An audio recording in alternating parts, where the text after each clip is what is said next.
Husband was not everything I wanted in a man. He was physically, what is your real spec? Was not my spec at all. Hello, my amazing family, welcome back to another video. So in this video, I'm going to be sharing the things we were previously attracted to. Okay, my husband was not everything I wanted in a man. He was not my spec at all. He was not the kind of person I was attracted to first, and vice versa. He had his own particular qualities and things that he was looking out for before he met me, and I also had a lot of things I was looking out for before I met him. So honey, can you tell us your own qualities or the really, things that I have qualities that I wanted. Was not really using that word spec. I don't know how to. you don't understand I what don't the spec understand the is word spec specking? because when it comes to some criteria and some qualities, I know natural qualities. That is what I got. What I wanted. Let's start from you now today. Okay. What are the things you wanted and that you did not get from me? As a young girl growing up, I've always had this eye to marry a pastor. I've always wanted to marry a pastor, a preacher kind of person. I've always wanted to be in that environment, and I always loved pastors. Why do you love them? Okay, it's because all my life. Oh, okay, let me not say all my life, but I know that I have. Growing up, I knew that I had a calling. I know that I have a call, and that call is to be in the ministry. It might not necessarily be to be on the pulpit, but then I did not have a clear vision of what God was calling me into, but I knew I had a calling, and then I just believed. And do you think yes, I just believed it's a pastor that will boost it? Yes, a pastor will boost it. One, that's what you think. Yes, that was my thought, was that a pastor will be the person to boost it.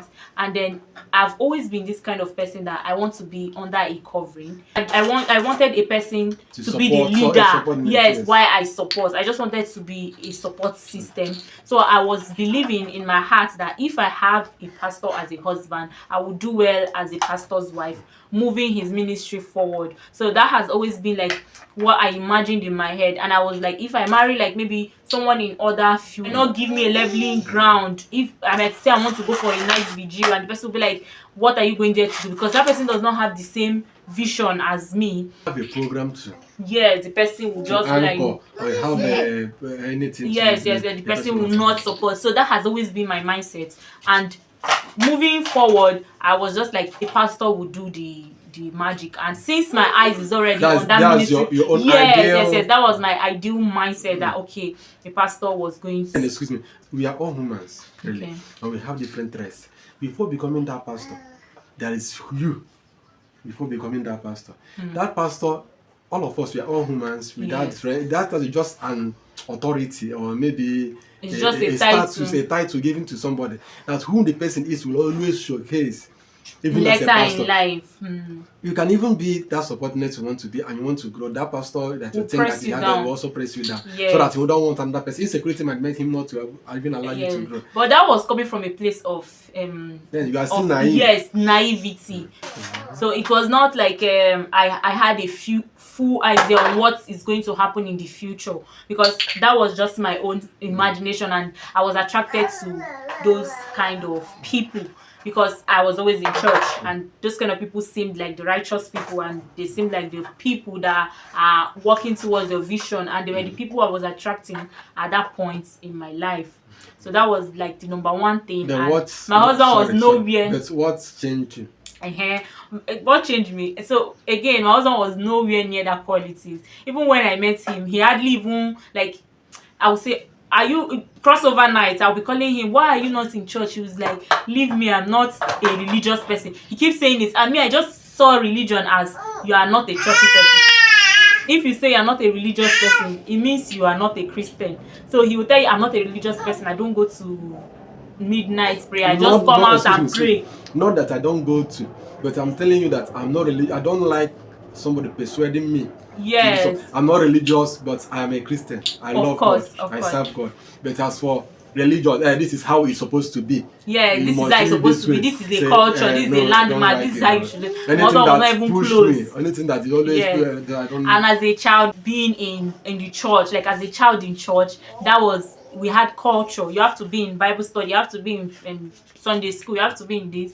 And those things were embedded into me, that I was seeing my husband as, this one no follow, this one is not He's an unbeliever. yes, it's not a Christian. And my mind was open to change. And if I can even see all of us, we are called in yes, different ministry. We have division of labor.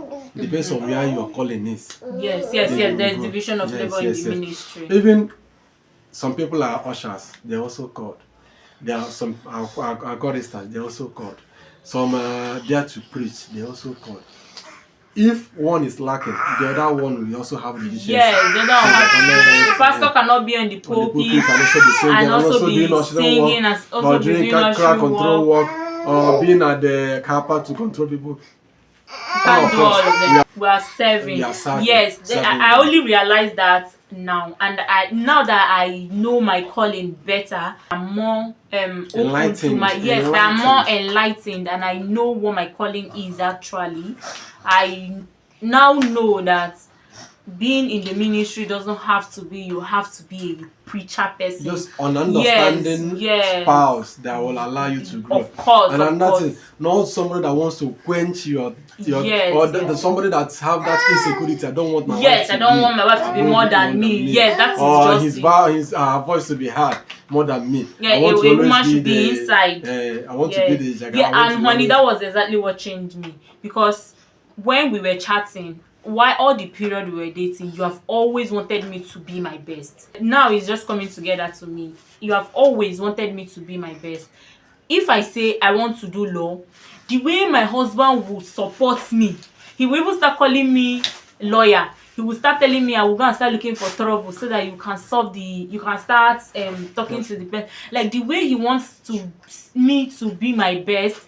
If I say I want to do economics, like he never argues about what I want to do. There was a guy I was talking to that period. The guy said that the only person he wants, the only kind of wife that he wants, or what he wants his wife to do, is to be a teacher. And his own reason of that woman being a teacher is so that she can always be at home with the kids.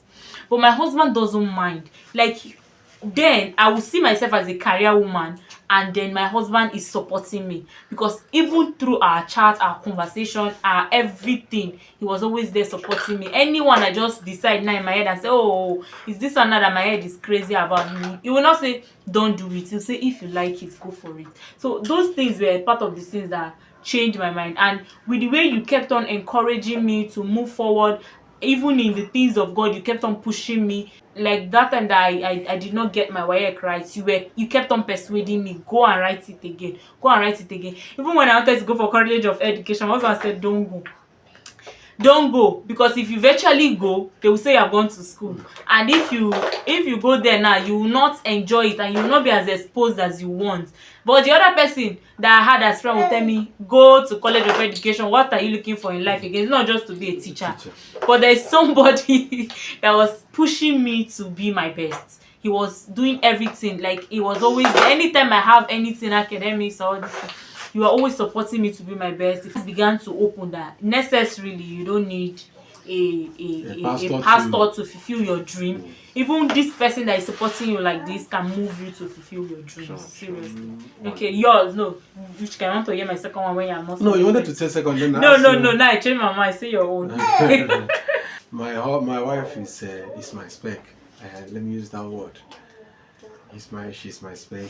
Your wife is your spec. Is it the physical appearance or just the inner appearance? Like, be specific. When you're talking, okay, both the physical and the inner appearance.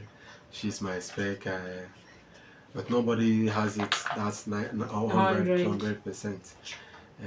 That's why we are human. If the social aspect of it is also good, natural, so good.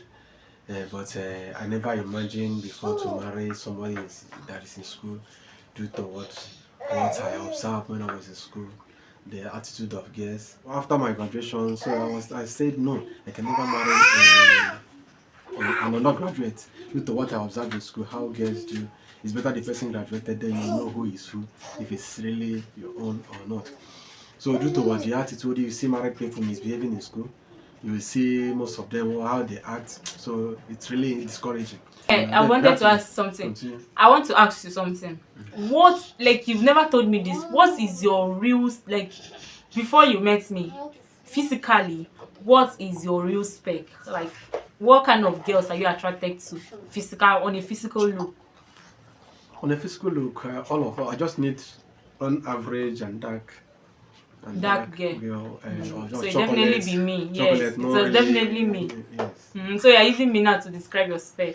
I'm not using it, but But that has honestly, been me, I've never had like an idea of like, okay, this is the kind of person I want. I've never imagined, okay, he has to be tall, he has to be fair, he has to be this.